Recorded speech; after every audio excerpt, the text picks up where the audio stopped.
விஜய் அவர்களை பொறுத்தவரை விஜய் அவர்கள் வாங்கக்கூடிய வாக்குனால, விஜயனுடைய தாக்கத்தினால தமிழ்நாடு ஒரு தொங்கு சட்டமன்றத்தை நோக்கி போகுமா அப்படின்னு கேள்வி எழுப்பினாங்க ஐயா.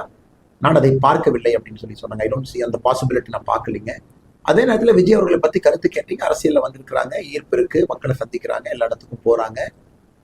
நல்ல வாக்குகள் கூட சில இடத்துல வாங்குவாங்க, அதை பற்றி நான் இல்லைன்னு சொல்லலை. ஆனால் 4 முனை போட்டி 3 முனை போட்டி எனக்கு அது நம்பிக்கை இல்லைங்க. தேர்தல் களம் கடந்த 2 வார காலமாக 2 முனை போட்டியாக தான் அது இருக்கு.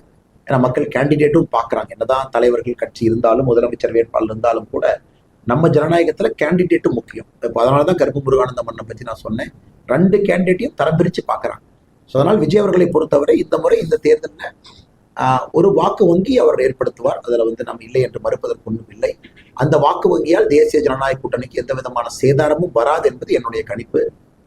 நாங்கள் இன்னைக்கு கம்ஃபர்டபுளான ஒரு இடத்துல, சரியான இடத்துல உட்கார்ந்து இருப்பதாகத்தான் நினைக்கிறேன். இன்னும் ஒரு 4 நாள்ல எலெக்ஷன், 23ஆம் தேதி வாக்கு செலுத்த போறாங்க. ஸோ எங்களுக்கு இன்னைக்கு நாங்கள் எங்க இருக்கணுமோ அந்த இடத்துல தேசிய ஜனநாயக கூட்டணி இருக்கு. இந்த தேர்தல் மாற்றம் நிகழ்வே, ஆனால் இந்த மாற்றம் என்ன ஆகும் அப்படின்னு சொல்லிட்டு நயனா நாகேந்திரன் கோயம்புத்தூர்ல சொல்லியிருக்காரு. அப்படி சொல்லுங்க.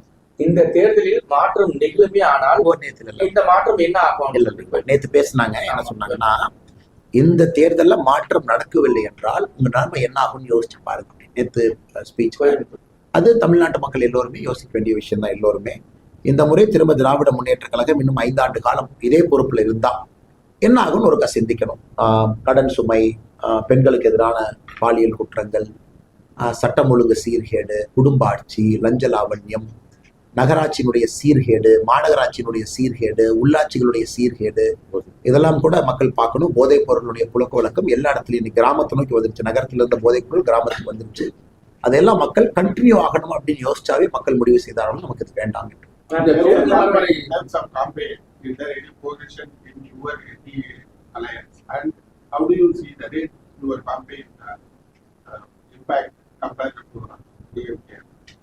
திராவிட முன்னேற்ற கழகத்தை பொறுத்தவரை அவர்களுக்குள்ள எந்த ஒருங்கிணைப்பும் இல்லை என்றுதான் பார்க்கின்றேன். காரணம், நேற்று ராகுல் காந்தி அவங்க வந்திருந்தாங்க. பொன்னேரி அந்த படத்துல ஷோலிங்கூர் அந்த இடத்துல எல்லாம் அவங்க கேம்பெயின் பண்ணாங்க. ஷோலிங்கர், பொன்னேரி எல்லாம் அவர் தனியா தான் கேம்பெயின் பண்ணாங்க. அதாவது ஒரு இந்தியாவுடைய எதிர்கட்சி தலைவரும் ஒரு மாநிலத்தினுடைய முதலமைச்சரும் ஒரு மேடையில் கூட ஏறவில்லை அப்படிங்கிறது என்ன செய்தி மக்களுக்கு சொல்லுது? அவங்க எல்லாம் ஃபர்ஸ்டே கோஆர்டினேட் பண்ணிக்கலாம். இப்போ மோடிஜி அவங்க வர்றாங்க. உதாரணத்துக்கு மோடிஜி அவர்கள் எங்கிருந்தெல்லாம் ஆரம்பிச்சிருக்காரு பாருங்க. முதல்ல ஆரம்பித்த நம்முடைய கூட்டம் உங்களுக்கு தெரியும். செங்கல்பட்டுல ஆரம்பிச்சோம். அங்கிருந்து அதன் பிறகு மதுரை, திருச்சி, அதன் பிறகு நாகர்கோவில், நேற்று கோயம்புத்தூர், எல்லா இடத்துலையும் கூட கோஆர்டினேட் பண்ணிட்டோம். கூட்டணி கட்சி தலைவர்கள் உங்களுடைய நேரத்தை கொடுங்க, இந்த நேரத்துக்கு மோடிஜி வர்றாங்க, நீங்க ஃப்ரீ பண்ணி வச்சுக்கங்க, ஒரு கோஆர்டினேஷன் மெக்கானிசம். ஸோ எல்லா இடத்துலையும் மோடி அவர்களும் எடப்பாடி நம்பரும் ஒன்றாக தான் பிரச்சாரம் பண்ணாங்க இந்த 5 இடத்துலையும் கூட.